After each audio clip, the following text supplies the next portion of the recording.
Okay. Charger, so, but this is Theo. See this? Still, look at all this dead hair coming out. While I was drying him, I was combing him. But now look at him. So soft and fluffy. He's all washed and dried and combed out now. Look at this. Look how fluffy he is, right? So this is the trick. If you want a nice fluffy haircut, there's a lot of work that needs to be done before the actual haircut that's going to give you that fluffy texture, that soft, nice, fluffy haircut that you want. Because without all of this work that goes in to get this coat all fluffed out and combed out nice and dry, even with him protesting and not really cooperating, but once you get all of this combed out and fluffed out, fluffy like this, can't talk. Now the haircut is pretty easy. We just have to figure out the size, the length of the hair we want. And the owner said that she wants about half the length taken off. So the way I do it is I just kind of eye it, and then I think, no, that's going to take too much off. So this is the A comb. This is 3/4 of an inch. This is going to take a little too much off. So I'm going to try the C comb one above it. It's 7/8 of an inch. So this is a little bit longer. There we go. And that's going to take about half the length off. So we're going to go with the C comb on the body, and then on the legs, I think I'm just going to scissor the legs because this is the one size above this is the E comb, which is 1-inch comb. That's going to be a little too long. Too short because I want it to be a little longer than this. Anyways, we'll see how it goes. And my camera might shut off because again I forgot to bring my charger and I don't have that much batteries. So we'll see. All right. First things first.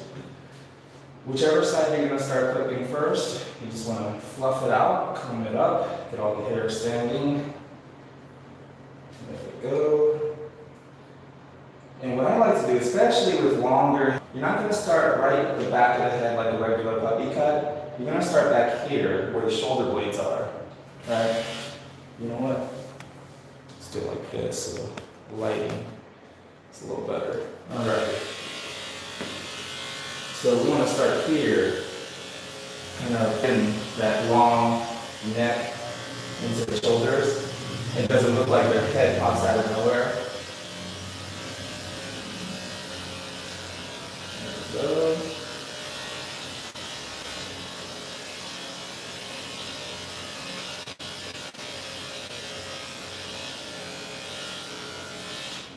Okay.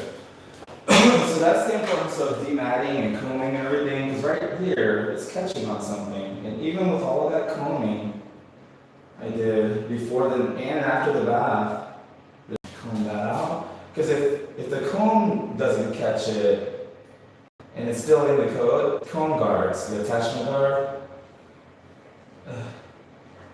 it's so flexible. There we go. So we get that out. Now we can go through there. So yeah, he's like constantly trying to move. So I'm just gonna move with him.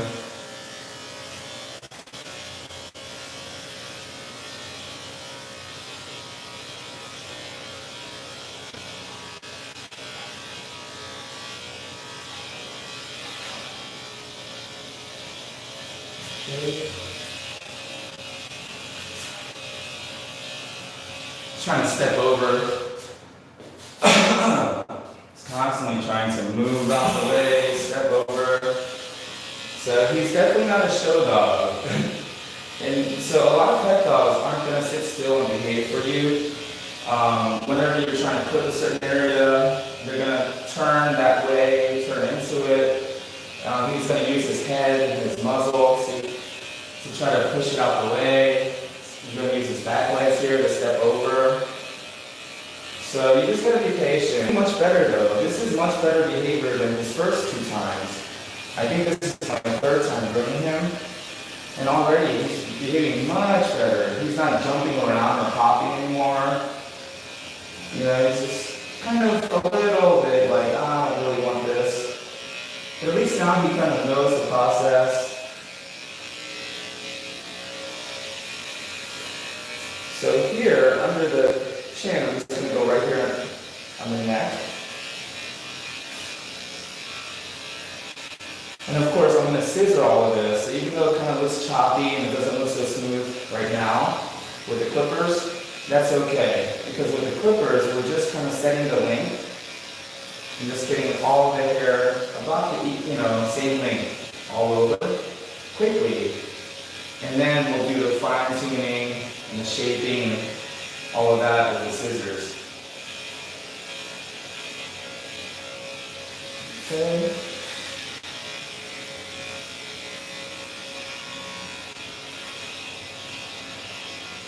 Go. Now we're going to do the same thing to this other side here.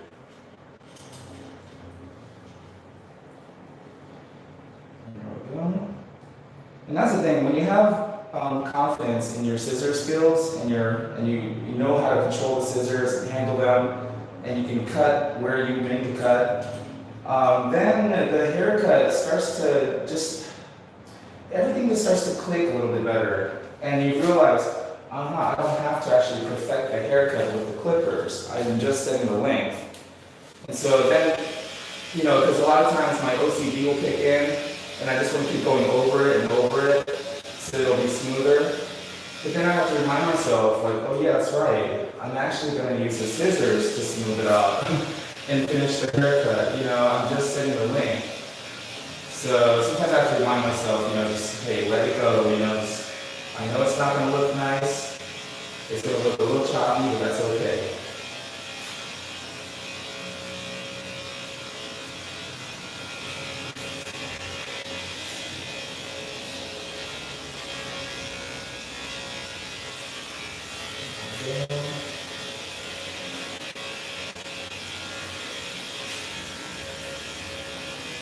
So he's gonna, but this is okay. And at least he's not scared of me anymore. At first he was so scared of me, and he was scared of everything, really. He was scared of everything I was doing. And at first I could tell that he was scared a little bit. He was showing his teeth and kind of putting his mouth on me a little bit because he was scared. He's like, hey, don't do that, what are you doing?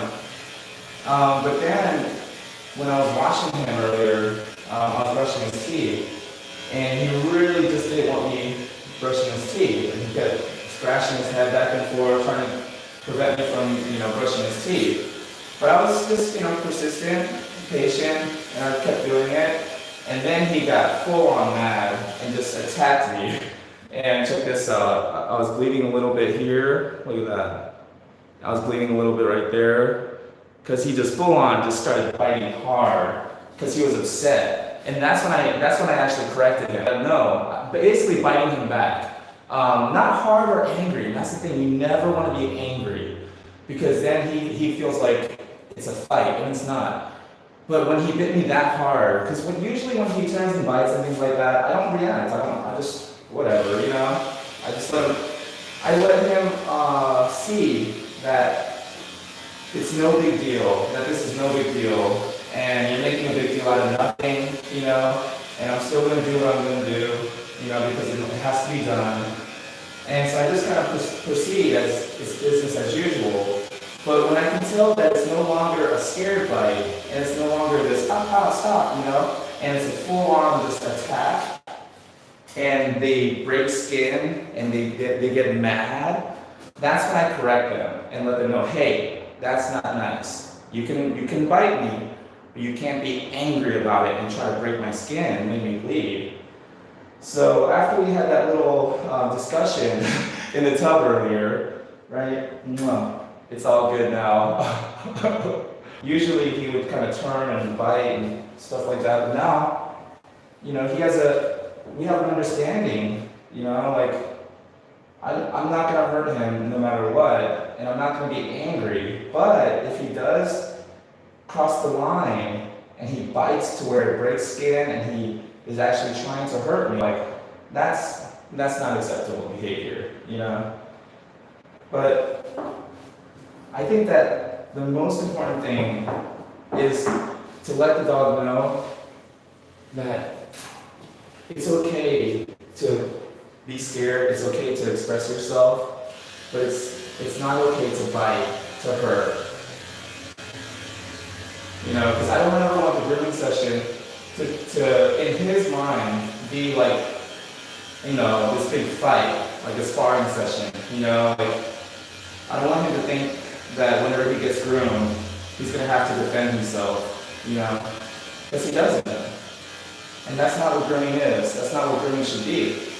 Grooming should be something done in order to help each other, and it actually strengthens the bond with each other. So, but here's the thing. Even though grooming is supposed to be a beautiful experience, something happened along the way. Because Theodore used to be a very happy-go-lucky dog. Nothing bothered him. He loved everybody. He loved all the dogs.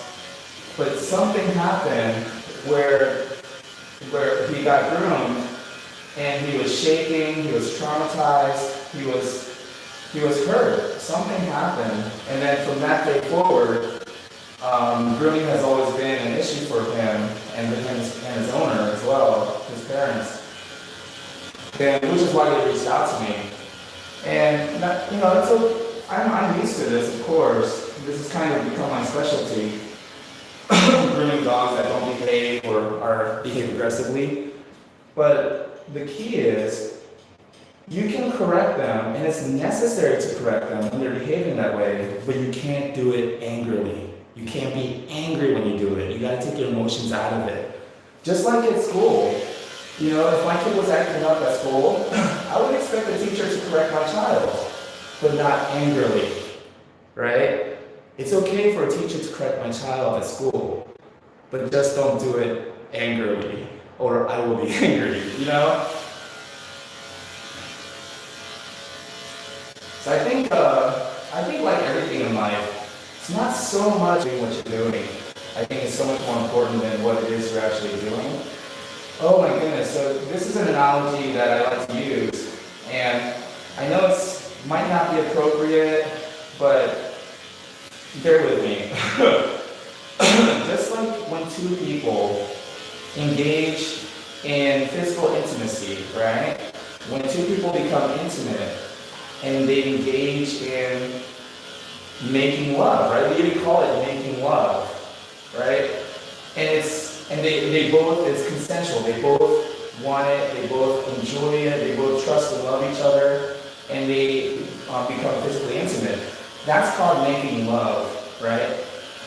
Now the same act, if it was done without the person's consent, against that person's consent, it was forced upon them, and one person absolutely does not want it.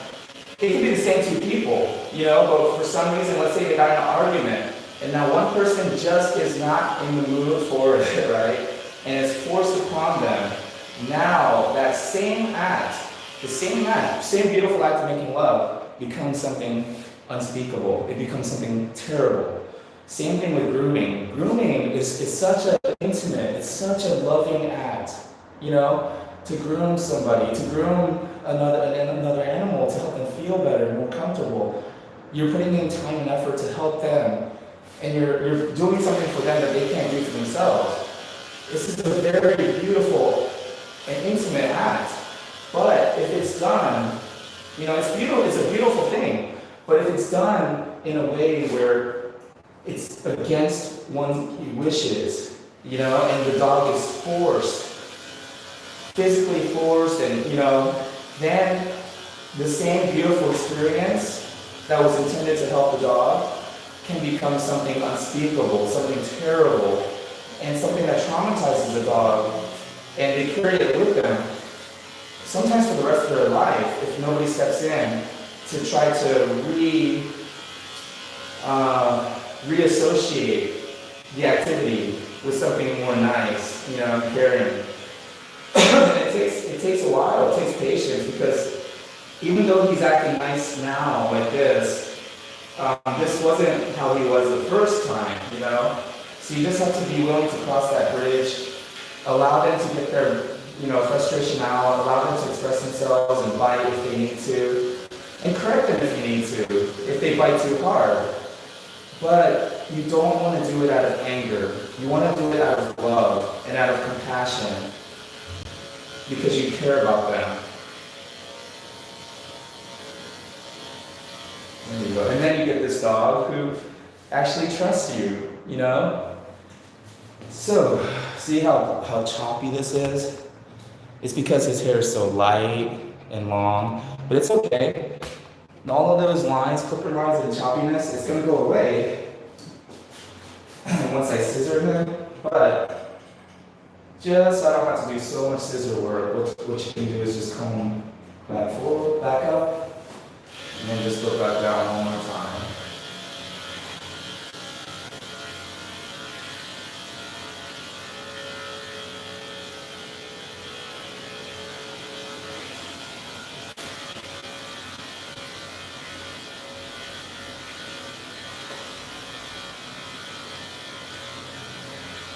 There we go. So now an inch. So pretty much an inch.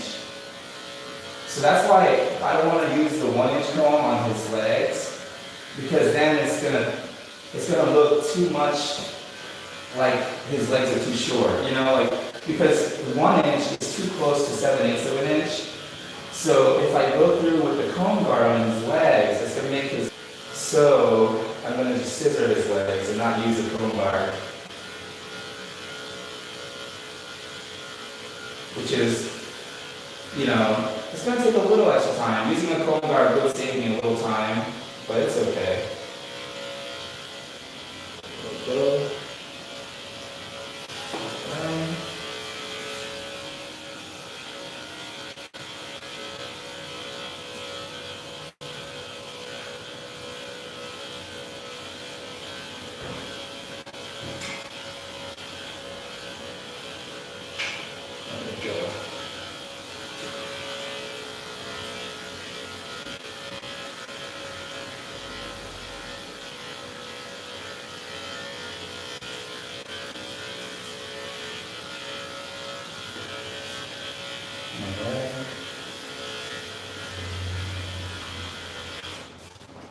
I'm going to take this off for now, just so I can get under his ears, because they did want here a little close.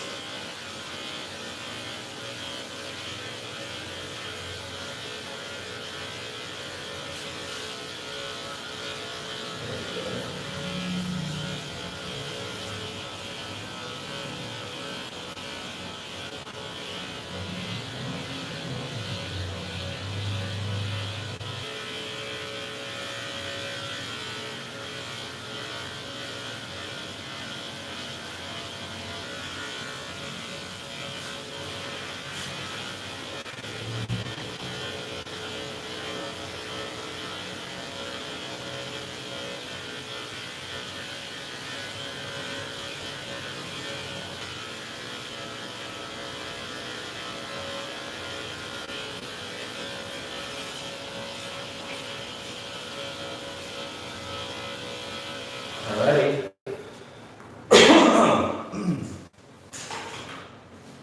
So now I'm going to scissor everything else because, like I said, the longest comb guard that I have is a 1 inch comb guard. Let me flip this.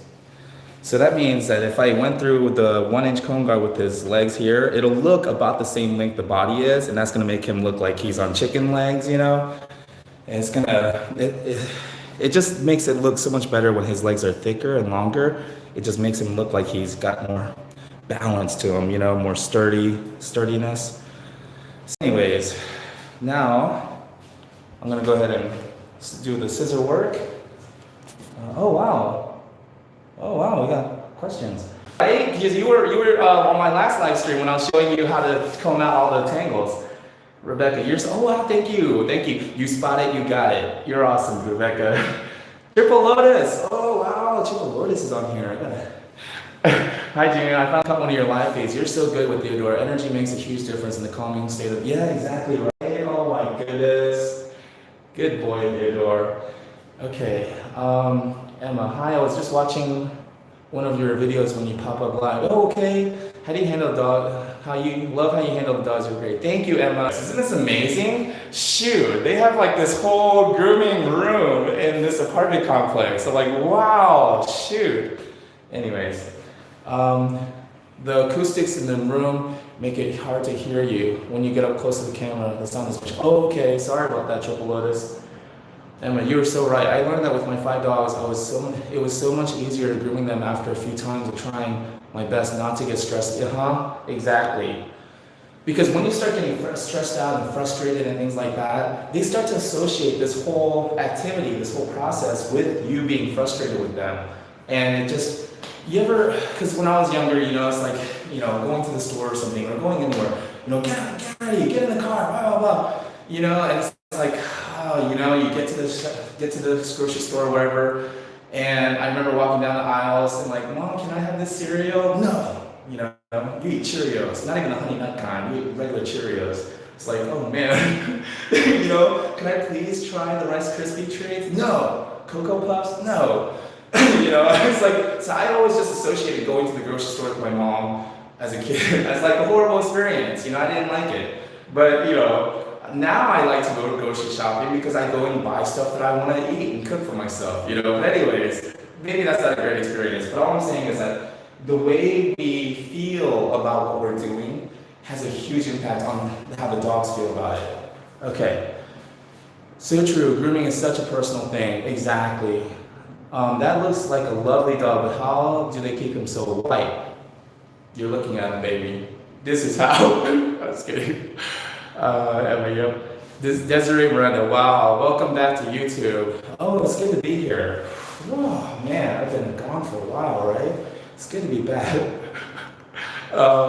Triple Lotus, that's pretty cool. That apartment complex would have a grooming room. Yeah, right? Shoot. They made it just for me. They heard that I groom here in Atlanta. They're like, oh my God, June the Groomer's here in Atlanta. Well then, all these new apartment complexes coming up in Atlanta, we gotta make a room especially for June the Groomer, right? I mean, that's how big I am here in Atlanta. I'm a pretty big deal here in Atlanta. So, it's like, it gets to be that way, after you've been grooming for about 10 years, and just being as amazing as I am. Anyways, I better get going. Okay. So, what I like to do is I like to start with the head.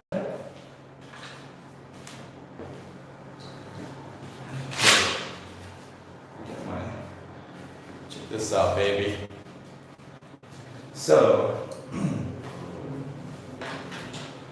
I like to start with the thinners right between the eyes. So what we're going to do is clear out the hair right between his eyes, coming all up.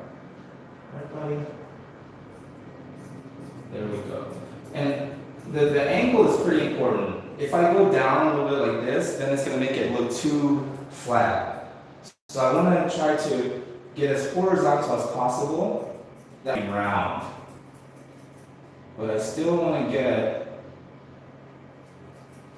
the hair that comes up above the eyes so that you can see his eyes. So again, I'm going to comb that hair.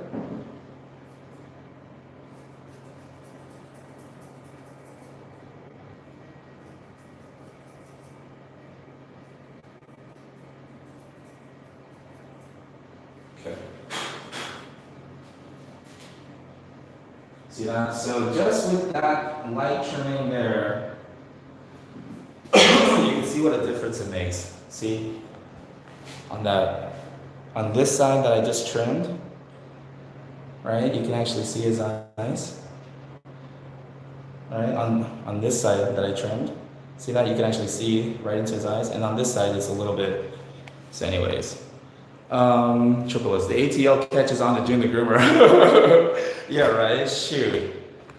Oh, man. Worldwide, baby.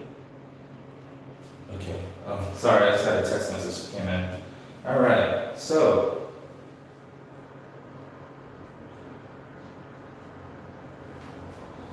There we go.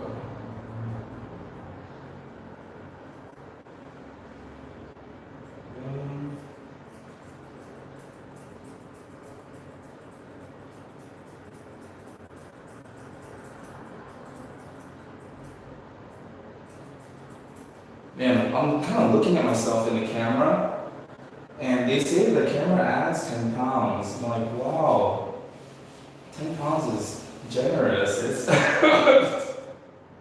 oh my goodness, I feel swollen, I feel bloated. What? Oh my goodness. Okay, anyways.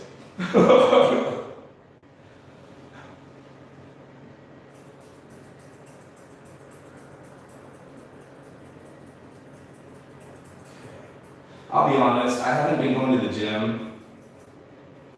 I think the last time I went was about a week ago when I went up to Tennessee to, visit my daughters. I stopped by one of the workout anytimes along the way. So it's been about a week since I've been to the gym. I've been eating like crazy at night, late at night. Man, so yeah, I'm just gonna be honest. Can't even hide it. I'm a fatty. Okay.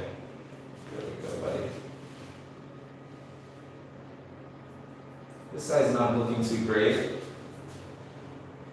Probably because I'm right-handed and this is my left side, so my left side's not my strong side. But also right here, there was a lot of crusty stuff that was there. So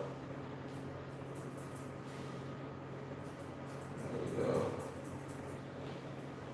But yeah, I mean, I'll be honest, I've been busy. I've been so busy. There's emails that I haven't got back to, and I feel so terrible. And it's just people asking for prices, trying to see if they want to hire me to groom their dogs. And I just haven't replied back because, first of all, it doesn't even matter what I charge because there's no room on my schedule to put them, even if they were okay with my prices. But I just feel bad because I feel like I don't want them to think that I'm purposely ignoring them either. I'm just busy. I'm busy and tired. Typical day. I wake up and walk my dogs. Like this morning, they sleep in the room with me. And I love spooning Dexter. Anyways, he loves it too. But yeah, I woke up this morning like at 7. I'll be honest, I laid in bed for a little bit. So like 7:16, I wake up and then I take my dogs on a walk around my neighborhood because it was just really cold this morning. I didn't feel like driving them to the park where we walk the trail. So just walk my dogs, in the morning. Then get ready for work, feed them breakfast, cook myself some breakfast, make myself some lunch, and then pack, so I can pack a lunch. And then I work, and then I got another appointment after this, scheduled at around 3. I was thinking I could probably get there maybe a little after 2. But still, just to give myself some time so I don't have to feel rushed, I have my next appointment scheduled at 3. And that one is Percy. I think you guys may remember Percy, the Havanese. He was usually really mad as well. And I comb him out, give him a nice bath, and they like to keep him long as well. Anyways, I'm bringing Percy later at 3, and then I'll get done probably around 6, maybe 6:30ish, and hit the road. So then I'll get home with traffic and everything, get home like around 7:30. And then usually if I don't have groceries already, then I have to stop at the grocery store.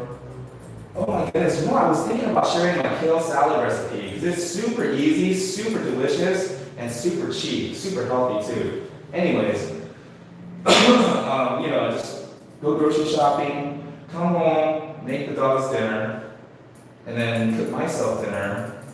And then by that time it's around 8 or 9. And in between, I'm calling my daughters, having a conversation with them. Sometimes I FaceTime them on my laptop. And then, try to get some emails done, the urgent ones at least. And then go to sleep and wake up, do it again the next day. And then whenever I do have a day off, I walk my dogs in the morning, and then I get ready and I drive up to Tennessee. It's 4.5 hours to where my daughters are, so I can spend some time with my daughters. And so whenever I have a day off, that's what I do, is I drive up to Tennessee, and then spend the day with my daughters, drive back down 4.5 hours so I can work the next day. Sometimes I have the next day off, and I'll use that day as recovery. But most of the times I'm working the next day, so that's why I don't even have the option to sleep over sometimes when it gets late and I don't really want to leave. So then I get home like around 1 or 2 in the morning. Sometimes I'll stop by a rest area and sleep because I'm just way too drowsy and I just can't stay on the road. And so then I'll stop by Chattanooga or somewhere and stop by a rest area and sleep. Get home like around 6 in the morning and then walk my dogs and get ready for work. Sometimes I try to get an hour of sleep in, when I get home like around 6 in the morning. But yeah, I mean, that's my day. And so I'm super busy. Like, I was asked recently, like, why don't you date? Why don't you date? Start dating again. I was like, shoot, like I got time, And I haven't been on a date with anyone other than my ex-wife for like 15 years. I don't even know what I would do on a date. But yeah, I mean, it's like, and I'm blessed. I feel so blessed to be busy because I feel like when I'm not busy and well rested, I'm broke. Then I'll be complaining, oh my God, I'm broke, I have nothing to do. But then, when you're busy, you're super tired, exhausted, but you're not broke. So I prefer this. I prefer being busy and not broke. Oh my goodness. So I just finished the book, You Are a Badass by Jen Sincero.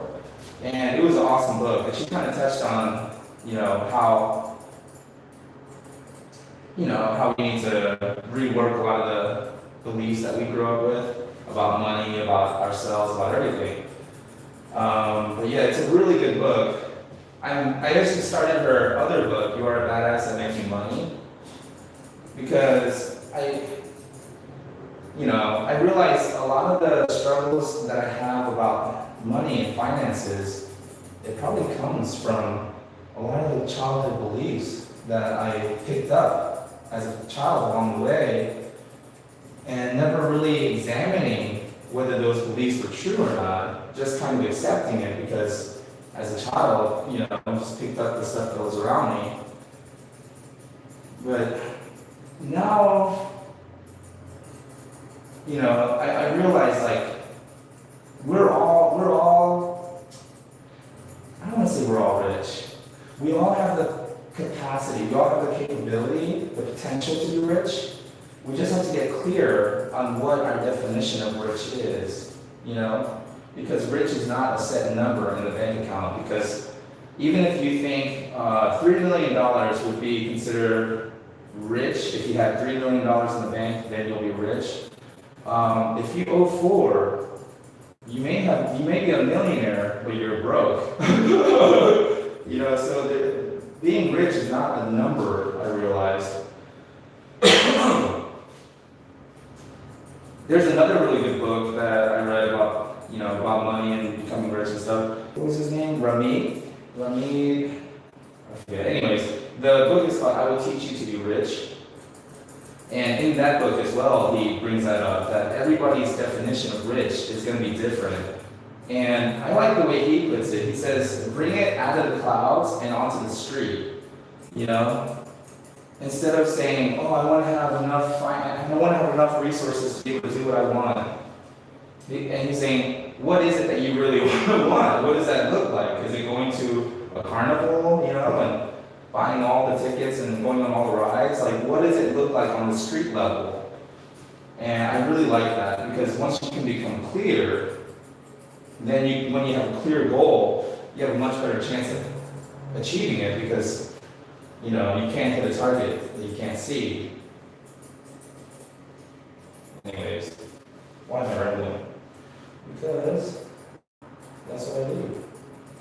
There you go. Alright. So there's his head, mostly shaped up. I can go ahead and smooth it out with my thinners and my blenders. There we go. So what I'm going to do is go ahead and move on to his legs.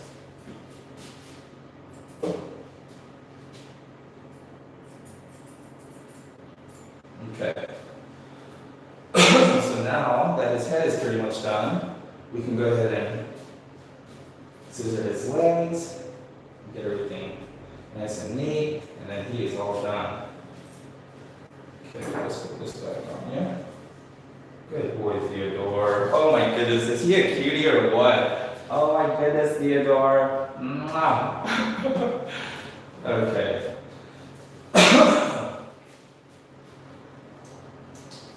So yesterday I was grooming a great pair of niece, two of them actually, brother and sister. And the boy, he is big, huge, but he thinks he's a mouse. He's scared of everything, just so spooked and scared of everything. He used to be so scared of me that he wouldn't even let me touch him. He would not let me approach him, he would growl at me, hide.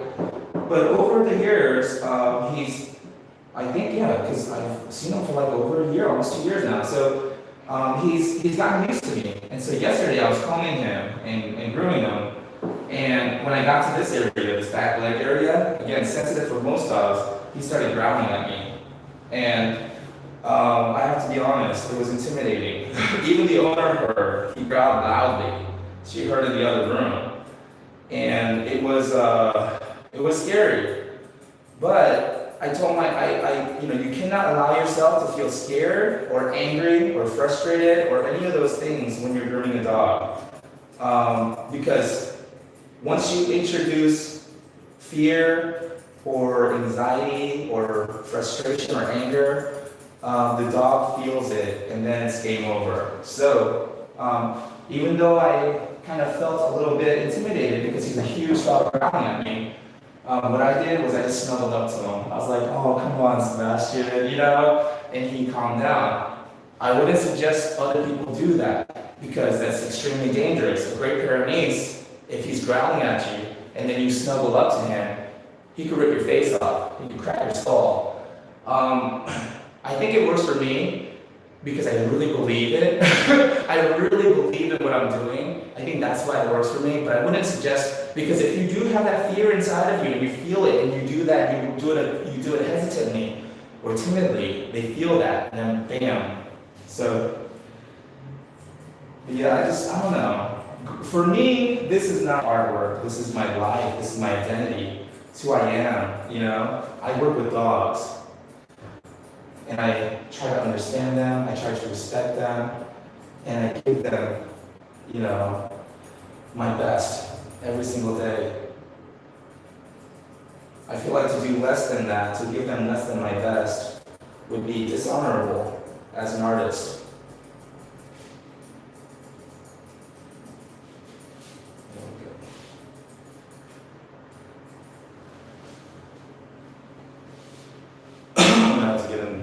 Camera angle a little bit. Okay. So here, what we do is just kind of smooth that out.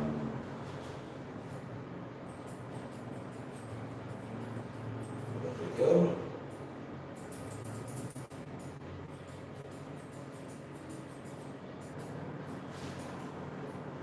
This is sufficient so much.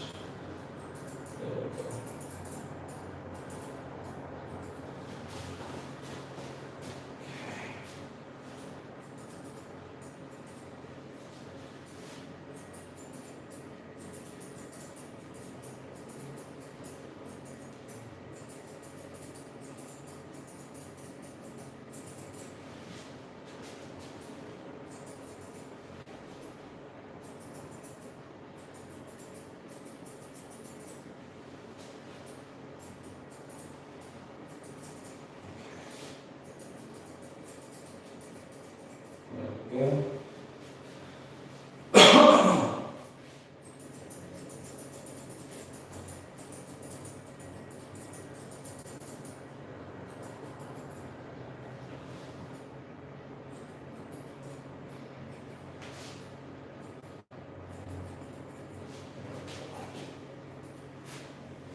big round foot there. Okay. And then while I'm here on the front leg, this is when I like to actually smooth in the shoulders and everything as well. Blend it in. So right here on the back of the neck. Cut the long hairs. Make it more even and blended. Then here, cut into the chest and the neck. There we go. So it has a nice shape to it.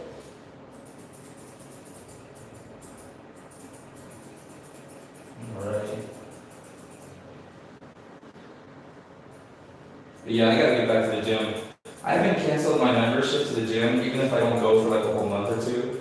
Because, I just know that I'm gonna really regret it then. And it's almost like giving myself permission to just not, So, I'm definitely gonna get back to the gym. Because I can see, wow. She was like, oh my God, your stomach went away. She was like, I never thought you were gonna get rid of that big belly. And I told her, yeah, me either, I told my mom, I always just thought that I was a fat guy, a fat person. I just thought that I had the fat gene, I just thought that being in shape and fit and having a nice body or anything, and muscles, I just thought that just wasn't me. That just wasn't for me. And I was just born to be fat. And so that I would kind of make excuses and justify my behavior.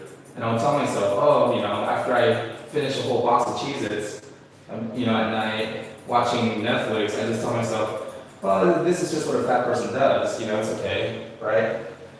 But then, as I really committed and just kept going to the gym and started to fix my diet, started to cook at home, eat healthier, and just really commit, I started seeing my body change, and it started to really excite me.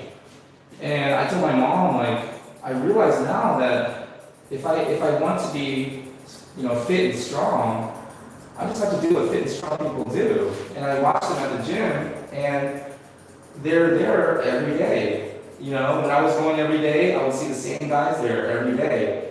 And the amazing thing is, I would hear them grunting and making noises like it was just as hard for them. It wasn't like they were just breezing through it. You hear them grunting and working hard, and I realized all I have to do is just do what they do, and I can have a body like them. Easier said than done, of course, because I fell off the wagon. I keep falling off the wagon. The first time it happened, I felt myself get a little under the weather, a little bit, like my body was feeling weak, like I was fighting some infection or a cold or something. So I wanted to listen to my body, and I gave myself that time to rest. But then after those few days, it was just so hard to get myself back to the gym. So good 3 months went by, a good 2-3 months went by before I went back to the gym after that. Oh my goodness. And I could really tell, and then started going back and started getting my body back in shape. And then again, just started getting really tired. It was especially after I got back from Tennessee at 6 o'clock in the morning, and then went to work that day, and just been working nonstop ever since, with no days off or anything. I even missed my Toastmasters meeting the other night. Man. But anyways, I realized it's like grooming. It's like anything. It's like anything that's honest. As long as you put in the time and the effort, you can't help but to get the results. There's no magic to it. There's no shortcut to it. You just gotta be willing to put in the time and the effort. But I guess to me, having a really nice body for the aesthetics, that doesn't motivate me. I think that's why it's so easy for me to just kind of fall off the wagon and not go to the gym. Because I just figure, I live this long being a fat guy. Who cares, right? So for me, I think the idea of having a nice body to show off and things like that. That doesn't really appeal to me. It doesn't really motivate me. What motivates me is when I start to feel weak and really tired, and I start to feel like my energy levels are going down, and I start to think, I won't be able to keep up with my daughters and play with them and things like that. I won't be able to continue grooming dogs because I feel so weak and tired and exhausted and things like that. Like, I think when I think about those things, that like what health means to me, what does it mean to me to have a healthy body, to be fit and strong? Does that mean that I'm going to be sexy? Well, I don't really care about that, But I think what really matters to me is being able to not just stick around to be with my daughters for a long time and spend time with them, be able to help and support them, encourage them. But, I don't want to just stick around and be a nuisance. I want to be productive and helpful, and I think that if you want to stick around for a while, then I got to keep myself healthy, right? Nobody's going to require it of me. Nobody's going to actually demand that I take care of myself, exercise, eat healthy. Society doesn't demand that of us. Nobody's going to call me up and say, hey, Jim, you sticking to that diet? You going to the gym? I gotta do it for myself. I gotta want it for myself, I realize. Yeah, like last night, just laying there with my dogs. I was just thinking, man, my dogs love me. They don't judge, and I just slept after I made myself 2 sandwiches. ate a couple of sandwiches and just went to sleep. Yeah, I gotta handle on that. Okay. Alright, buddy. So that front leg, it's tough because no matter what I'm asking him to do, he's like, why? He's like, why should I do that? And he's doing really good. He's behaving really well. There we go.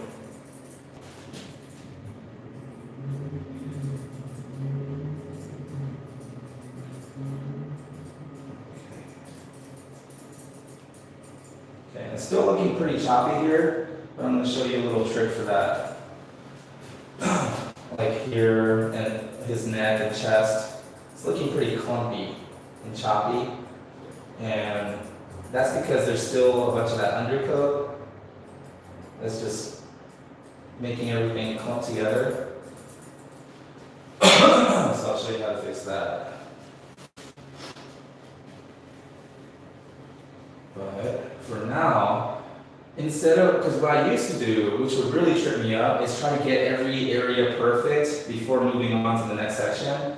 But what I realize now, that it's much faster, saves time, even though these sections are still choppy and there's still more work that needs to be done, just keep moving, right? And just get the haircut pretty much done, the outline done, meaning the feet are rounded, the face is pretty much shaped up, everything's pretty much done. And then you go through and you smooth everything out and work out the kinks, Because if I spend all my time trying to smooth out the neck and chest right now, that's time that's being spent, and the rear legs and the rear foot is still not being done, So by the time I finish and perfect that, and then move on to the rear foot, it's like, wow, now all this work still needs to be done, and by the time I perfect this area might be all bunched up again, and weird. So one good tip that I've learned is just get the haircut done first, get the outline done, block the outline in, set the lines, and then you go through and you perfect.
you don't want to accidentally snip that tip, give the dog a circumcision, unplanned,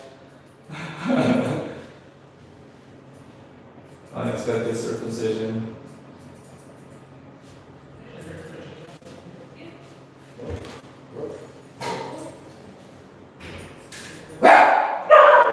Oh, you come in.